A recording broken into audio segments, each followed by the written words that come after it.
Assalamualaikum warahmatullahi wabarakatuh. Nama saya Mia Septiani Wardani dari Universitas Muhammadiyah Tangerang, ingin mempresentasikan hasil review dan analisis kritik artikel yang berjudul Analisis Fraud Pentagon dalam Mendeteksi Potensi Financial Statement Fraud. Abstrak. Penelitian ini bertujuan untuk mengkaji potensi kecurangan laporan keuangan berdasarkan teori fraud Pentagon. Studi ini menggunakan manajemen laba untuk menyelidiki potensi penipuan laporan keuangan. Manajemen laba diukur dengan indikator F-score. Metode pengambilan sampel adalah purposive sampling dengan kriteria laporan keuangan perusahaan manufaktur yang terdaftar di Bursa Efek Indonesia tahun 2016 sampai 2018. Berdasarkan kriteria tersebut, laporan keuangan periode 3 tahun pelaporan keuangan dari 31 perusahaan. Penelitian ini dilakukan dengan metode kuantitatif dengan teknik analisis yang digunakan yaitu analisis regresi data panel. Hasil penelitian menunjukkan bahwa stabilitas keuangan dan pergantian auditor berpengaruh positif terhadap kecurangan laporan keuangan. Tekanan eksternal dan sifat industri memiliki efek negatif pada penipuan laporan keuangan. Sedangkan target keuangan, pengawasan yang efektif, pergantian direksi, dan seringnya jumlah kuota CEO tidak mempengaruhi kecurangan laporan keuangan. Yang pertama, apakah yang menjadi motivasi isu research gap atau fenomena yang sedang terjadi sehingga memicu penelitian ini dilakukan? Motivasi atau isu penelitian yaitu masih ada perusahaan yang tidak menyajikan laporan keuangan yang sesuai dengan kriteria. Salah satu penyebabnya yaitu tindakan kecurangan atau fraud yang dilakukan oleh manajemen untuk mendapatkan keuntungan pribadi maupun golongan. Research gap dalam penelitian ini yaitu menurut Association of Certified Fraud Examiners atau ACFI 2016 menyatakan kecurangan merupakan tindakan penipuan atau kekeliruan yang dilakukan oleh seseorang atau badan yang mengetahui sesungguhnya bahwa kekeliruan dapat mengakibatkan timbulnya manfaat yang tidak baik kepada individu atau entitas atau pihak lain. Menurut Crow 2011, kecurangan dapat terjadi karena adanya tekanan yang merupakan dorongan untuk melakukan tindakan penyimpang atau fraud yang terjadi pada karyawan dan manajer. Selanjutnya fenomena, yaitu adanya praktik manajemen laba menurut Kompas.com yang menimpa pimpinan puncak Toshiba Corporation dalam skandal penggelembungan keuntungan perusahaan sebesar 1,2 miliar dolar Amerika Serikat selama beberapa tahun. Dengan pertemuan yang dirilis tahun 2015, Toshiba harus menyatakan kembali keuntungan pada laporan keuangan. Dalam kasus tersebut, manajemen perusahaan Toshiba melakukan penggelembungan untuk mempertahankan keuntungan perusahaan agar pemegang saham tetap mempercayai saham yang ditanamkannya. Kritiknya, tidak ada kritik untuk poin ini. Penulis sudah cukup menjelaskan motivasi atau isu penelitian research gap dan fenomena dengan baik. Selanjutnya yaitu artikel-artikel utama dalam penelitian ini. Yang pertama yaitu kecurangan merupakan tindakan penipuan atau kekeliruan yang dilakukan oleh seseorang atau badan yang mengetahui sesungguhnya bahwa kekeliruan dapat mengakibatkan timbulnya manfaat yang tidak baik kepada individu atau entitas atau pihak lain. ACFE 2016. Kecurangan dapat terjadi karena adanya tekanan yang merupakan dorongan untuk melakukan tindakan menyimpang atau fraud yang terjadi pada karyawan dan manajer, yaitu dari Crow 2011. Selanjutnya, agensi teori merupakan suatu kontrak yang melibatkan satu atau lebih orang. Dalam hal ini, prinsipal memperkerjakan orang lain atau agen dengan tujuan untuk memberikan suatu jasa dan mendelegasikan kepada agen tersebut wewenang dalam pengambilan keputusan yang tepat dan terbaik untuk prinsipal. Johnson, MC, dan Meikling 1976. Selanjutnya yaitu American Institute of Certified Public Accountants 2002 menyatakan financial statement fraud adalah suatu kelalaian dan kesengajaan yang mengakibatkan laporan keuangan tersebut salah saji sehingga menyesatkan para penggunanya. Skousen et al. 2008 menyatakan bahwa pertumbuhan aset perusahaan merupakan salah satu bentuk manipulasi laporan keuangan yang dilakukan oleh manajemen. Quaison et al. 2008 menyatakan salah satu sumber tekanan eksternal adalah ketika dalam kerangka meningkatkan sumber pendanaan untuk meningkatkan kinerja perusahaan. Lalu selanjutnya Coulson et al. 2008 menyatakan bahwa akun persediaan dan piutang sering menjadi objek manipulasi laporan keuangan. Dechow et al. 2009 menyatakan bahwa potensi kecurangan laporan keuangan lebih sering terjadi pada perusahaan yang lebih sedikit memiliki anggota Dewan Komisaris Independen. Coulson et al. 2008 menyatakan bahwa kegagalan audit dapat disebabkan oleh beberapa faktor. Salah satunya adalah ketika terjadi pergantian auditor di perusahaan. Yang terakhir, TESA 2016 menyatakan bahwa banyaknya foto CEO yang terpampang dalam sebuah laporan tahunan perusahaan dapat mempresentasikan tingkat arogansi atau superioritas yang dimiliki CEO tersebut. Tidak ada kritik untuk poin ini, penulis sudah cukup menjelaskan artikel-artikel yang menjadi referensi dalam penelitian ini. Yang ketiga, apakah yang menjadi kebaruan novelty dari penelitian ini? Yaitu adanya sebuah hubungan antara analisis fraud Pentagon dalam mendeteksi potensi financial statement fraud, kegiatan penghindaran pajak, dan kualitas pengungkapan informasi keuangan dan non-keuangan yang mempengaruhi golongan pemangku kepentingan lainnya dari perusahaan atau pemegang saham dan pemerintah. Kritiknya yaitu peneliti tidak menjelaskan secara jelas novelty penelitiannya pada bagian abstraksi ataupun pengantar penelitian.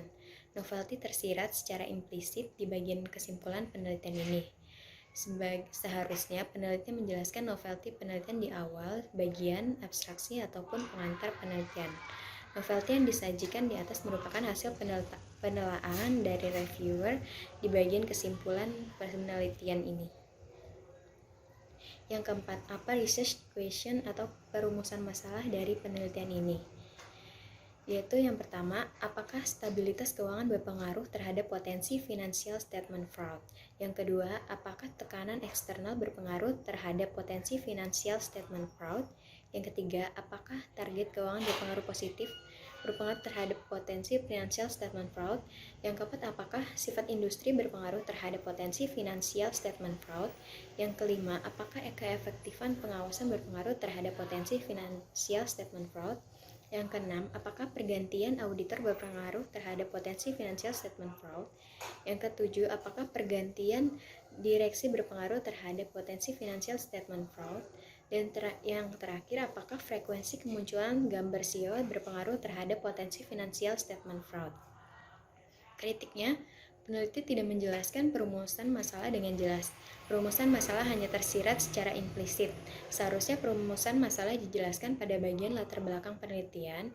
Perumusan masalah yang disajikan di atas merupakan hasil penelaahan dari reviewer merujuk pada hipotesis dalam penelitian ini. Yang kelima, apa tujuan penelitian ini? Tujuan penelitian ini yaitu yang pertama untuk mengetahui pengaruh stabilitas keuangan terhadap potensi financial statement fraud. Yang kedua, untuk mengetahui pengaruh tekanan eksternal terhadap potensi financial statement fraud. Yang ketiga, untuk mengetahui pengaruh target keuangan terhadap potensi financial statement fraud. Yang keempat, untuk mengetahui pengaruh sifat industri terhadap potensi financial statement fraud. Yang kelima, untuk mengetahui pengaruh keefektifan pengawasan terhadap potensi financial statement fraud. Yang keenam, untuk mengetahui pengaruh pergantian auditor terhadap potensi financial statement fraud. Yang ke-8, untuk mengetahui pengaruh pergantian direksi terhadap potensi financial statement fraud. Dan yang terakhir, untuk mengetahui pengaruh frekuensi kemunculan gambar CEO terhadap potensi financial statement fraud. Kritiknya, peneliti tidak menjelaskan dengan jelas tujuan penelitian di dalam penelitian ini.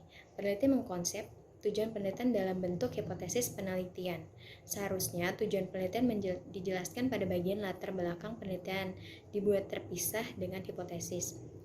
Tujuan penelitian di atas merupakan hasil penelaahan dari reviewer yang diambil dari hipotesis penelitian ini. Yang keenam, yaitu apa kontribusi dari penelitian ini? Yaitu dalam studi ini fokus pada menjelaskan hubungan antara pengaruh stabilitas keuangan terhadap potensi financial statement fraud, pengaruh tekanan eksternal terhadap potensi financial statement fraud, pengaruh target keuangan terhadap potensi financial statement fraud, pengaruh sifat industri terhadap potensi financial statement fraud, pengaruh keefektifan pengawasan terhadap potensi financial statement fraud, pengaruh pergantian auditor, dan pengaruh pergantian direksi. Lalu yang terakhir, pengaruh frekuensi kemunculan gambar CEO terhadap potensi financial statement fraud. Kritiknya, tidak ada kritik untuk poin ini, peneliti sudah cukup jelas dalam menjelaskan kontribusi secara general.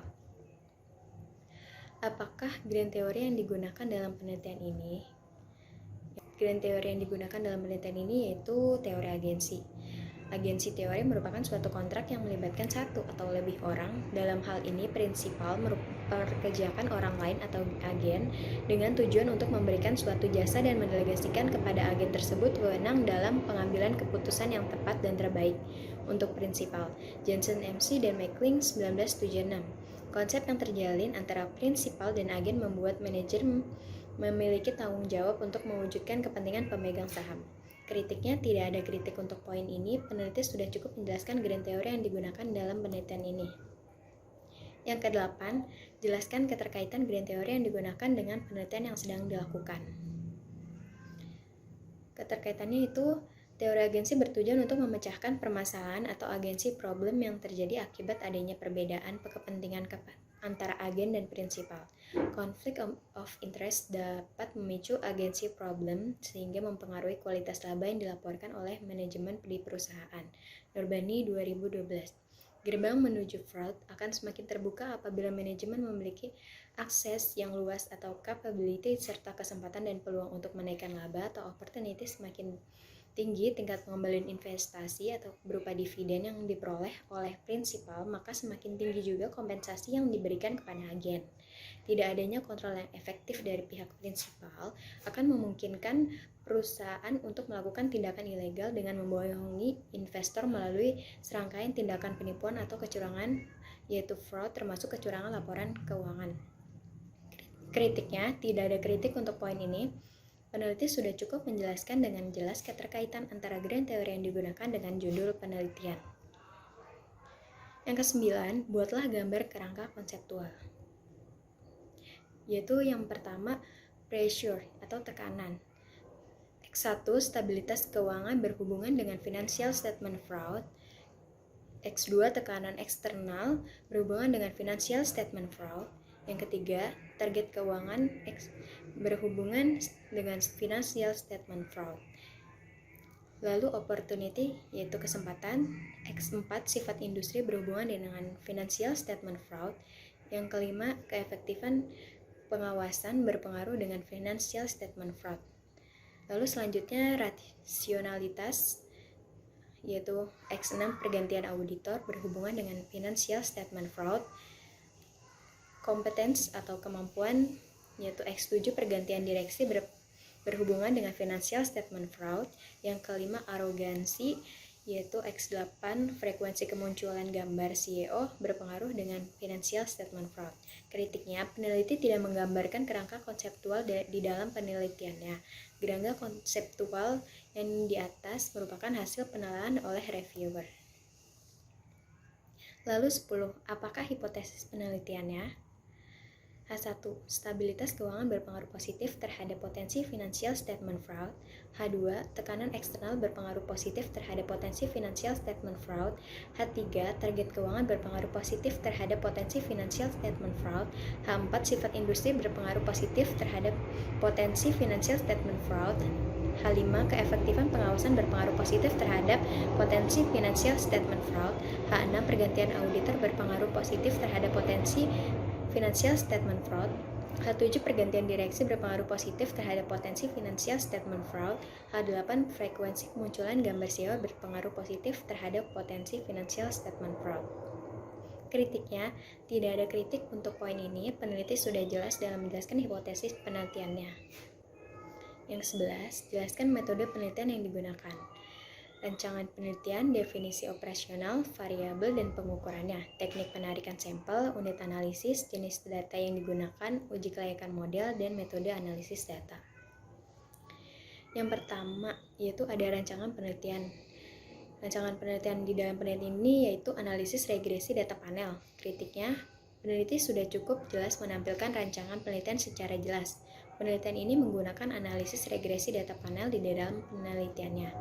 Lalu yang kedua ada definisi operasional, variabel, dan pengukurannya. Stabilitas keuangan atau ACHAN, yaitu total aset dikurangi total aset dibagi total aset. Lalu tekanan eksternal, debt to asset ratio, yaitu total debt dibagi total aset. Target keuangan ROA, yaitu earning after interest and tax, dibagi total aset. Sifat industri, receivable, yaitu receivable dibagi sales, dikurangi receivable dibagi sales. Lalu yang terakhir, keefektifan pengawasan atau BD, yaitu total komisaris independen dibagi total dewan komisaris. Lalu selanjutnya pergantian auditor. Pergantian auditor adalah pergantian KAP maupun auditor yang dilakukan oleh perusahaan. Penelitian ini memprokasikan rasionalisasi dengan pergantian auditor outchange yang diukur dengan variabel dummy. Lalu pergantian direksi. Wolf dan Hermansen 2004 mengemukakan bahwa perubahan direksi akan dapat menyebabkan stress period yang berdampak pada semakin terbukanya peluang untuk melakukan fraud. Penelitian ini memprokasikan capability dengan pergantian direksi perubahan change yang diukur dengan variabel dummy. Frekuensi kemunculan gambar CEO. Yang pertama tidak menampilkan foto direksi, yang kedua 1-4 foto, yang ketiga 5-8 foto, yang keempat 9-16 foto, yang kelima 13-16 foto. Kritiknya, peneliti sudah jelas dalam menampilkan indikator terkait pengukurannya. Lalu yang ketiga, teknik penarikan sampel. Teknik penarikan sampel menggunakan teknik purposive sampling, dan populasi dalam penelitian ini adalah perusahaan manufaktur yang terdaftar di Bursa Efek Indonesia tahun 2016 sampai 2018. Jumlah sampel dalam penelitian ini adalah 31 perusahaan. Kritiknya, peneliti sudah jelas dalam menjelaskan teknik penarikan sampel dalam penelitiannya. Lalu yang keempat ada unit analisis, yaitu unit analisisnya Bursa Efek Indonesia dengan jumlah sampel 31 perusahaan manufaktur dengan melihat laporan keuangan perusahaan dari tahun 2016 sampai 2018. Kritiknya tidak ada karena peneliti sudah cukup jelas dalam menjelaskan unit analisisnya. Yang kelima, jenis data. Jenis data dalam penelitian ini adalah data primer yang diambil sendiri tanpa perantara yang ada di Bursa Efek Indonesia tahun 2016 sampai 2018. Kritiknya, peneliti menampilkan jenis data penelitiannya tetapi hanya secara implisit. Lalu ada uji kelayakan model, analisis regresi data panel dengan bantuan software pengolah data statistik yaitu FUS 9.0. Kritiknya, peneliti sudah jelas dalam menampilkan uji kelayakan model di dalam penelitiannya. Peneliti sudah menjelaskan proses uji secara terperinci mulai dari statistik deskriptif, uji T, koefisien determinasi hingga uji F. Metode analisis data. Tabel 1 uji Chow. Berdasarkan tabel tersebut terlihat bahwa probability cross section F lebih besar dari alpha 0,05, maka H0 diterima, yang artinya model common effect model lebih baik digunakan dalam mengestimasi regresi data panel dibandingkan model fixed effect model. Lalu yang tabel yang kedua ada uji Hausman.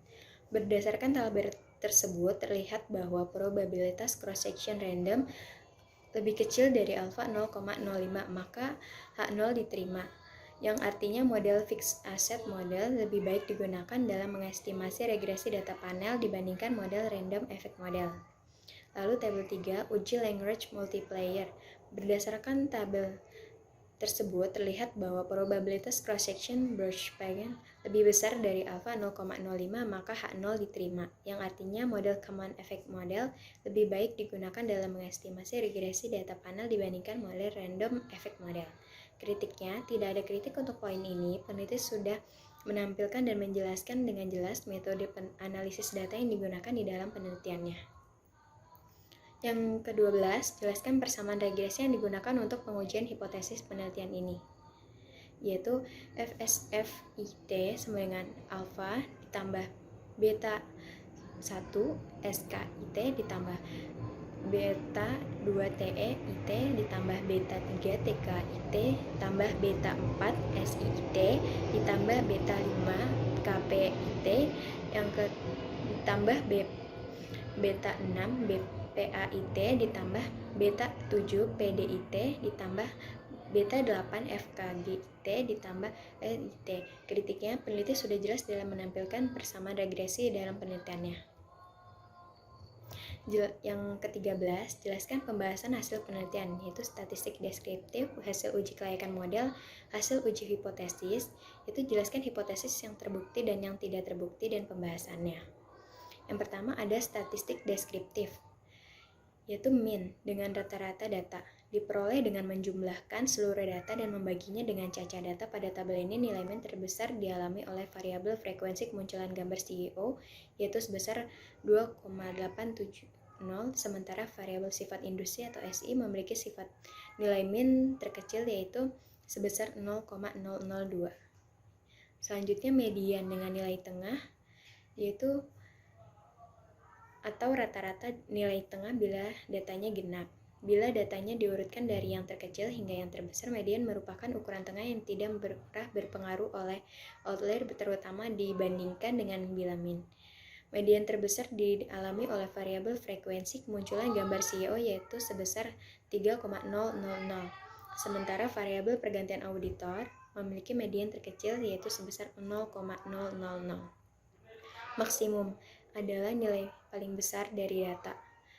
Maksimum terbesar dialami oleh variabel frekuensi kemunculan gambar CEO yaitu sebesar 5,000, sementara variabel sifat industri memiliki maksimum terkecil yaitu sebesar 0,100. Minimum adalah nilai kecil dari data, yaitu minimum terbesar dialami oleh variabel frekuensi kemunculan gambar CEO yaitu sebesar 1,000, sementara variabel stabilitas keuangan memiliki minimum terkecil yaitu sebesar 0,174. Selanjutnya ada standard deviation adalah ukuran dispersi atau penyebaran data.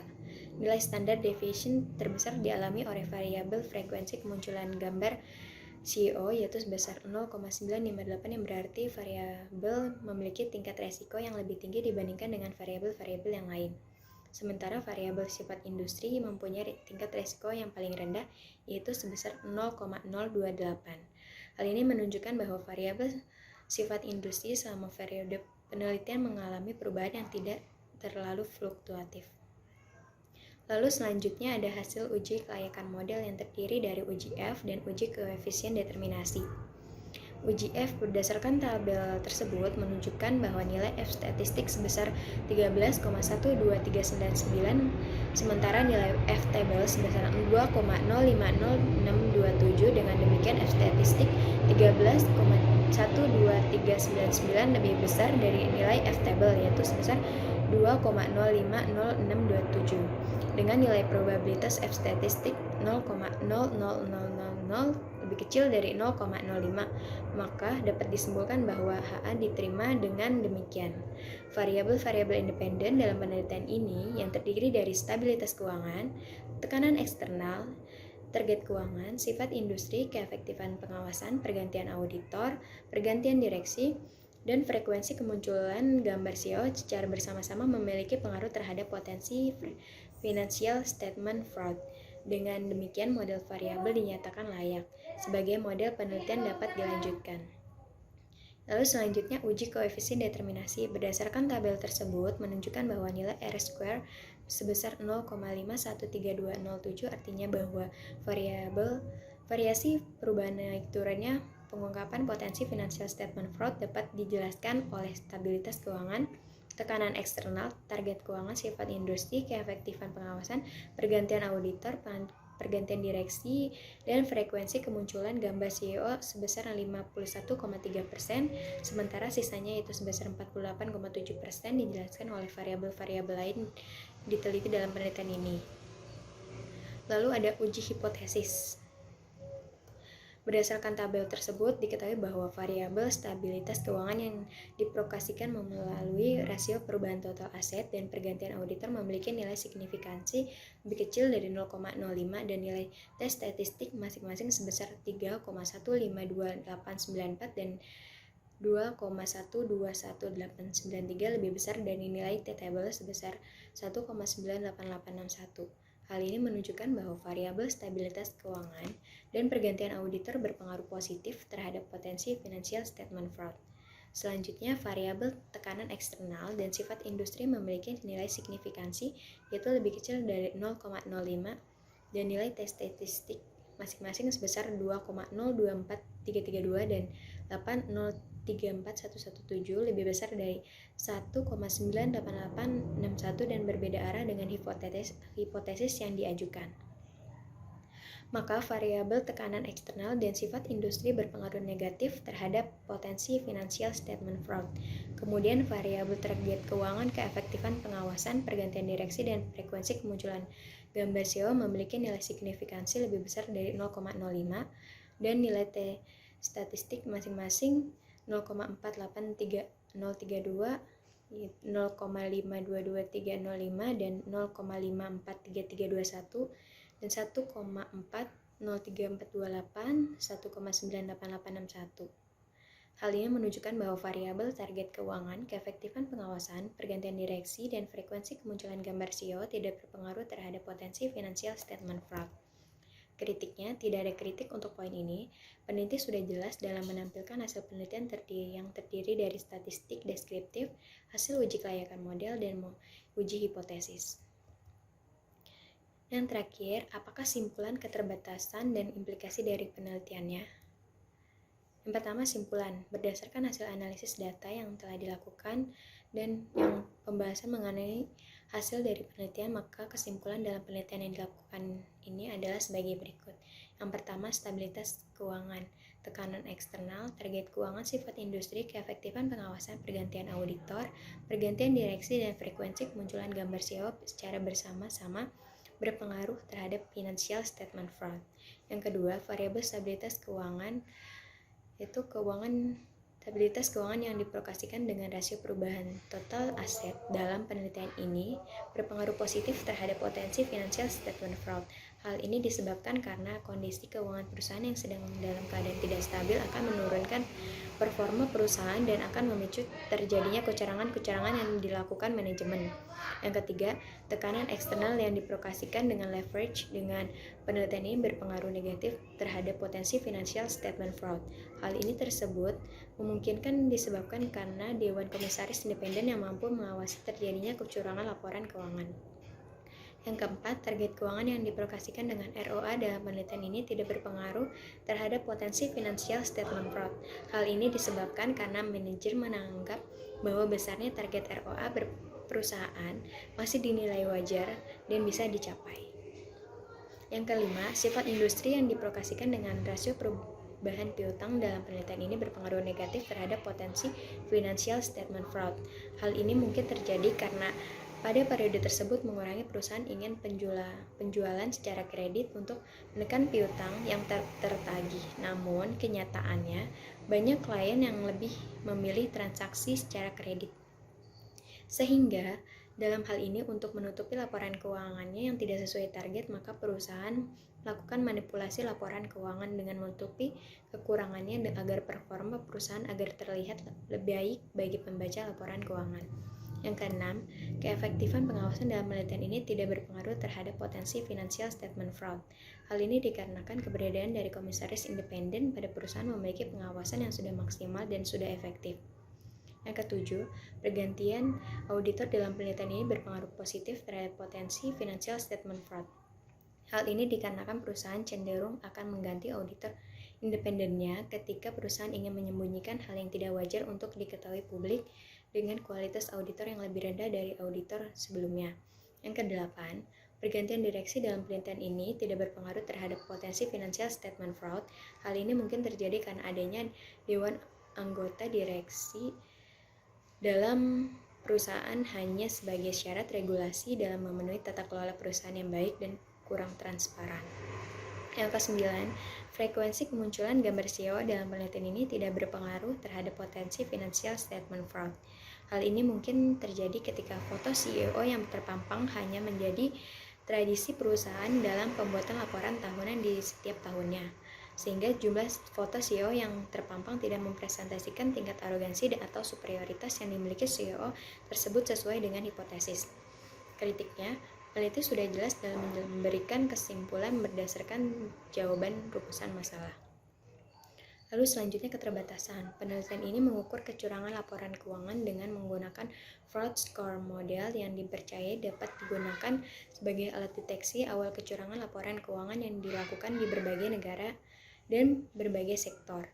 Namun, alat ini masih jarang digunakan di Indonesia, sehingga membutuhkan penelitian lebih lanjut. Masih kurangnya penelitian yang menggunakan fraud Pentagon dalam mendeteksi kecurangan laporan keuangan, sehingga peneliti memiliki keterbatasan referensi. Peneliti hanya berfokus pada sektor manufaktur sehingga hasilnya tidak bisa diimplementasikan kepada sektor usaha lainnya. Kritiknya, peneliti tidak menjelaskan keterbatasan di dalam penelitian. Seharusnya peneliti menjelaskan apa saja yang menjadi keterbatasan di dalam penelitian ini.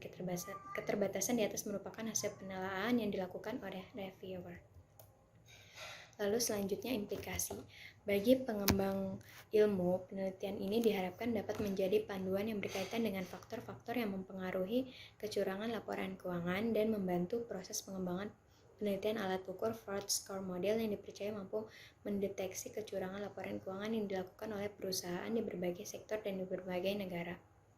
Selain itu, penelitian ini diharapkan dapat bermanfaat bagi peneliti selanjutnya dengan melengkapi beberapa keterbatasan peneliti yang ada.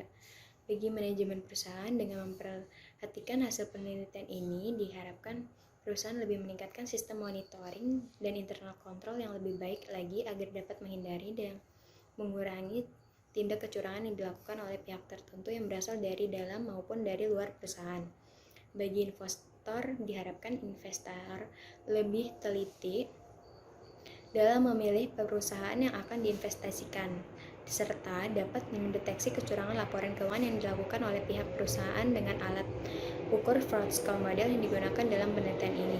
Kritiknya, peneliti tidak menjelaskan implikasi penelitian. Seharusnya peneliti menjelaskan hasil penelitiannya sebagai masukan bagi pengembangan ilmu, manajemen, dan investor terkait analisis fraud Pentagon dalam mendeteksi potensi financial statement fraud. Implikasi di atas merupakan saran yang coba disampaikan oleh reviewer. Sekian presentasi dari saya, kurang lebihnya mohon maaf. Terima kasih, semoga bermanfaat. Wassalamualaikum warahmatullahi wabarakatuh.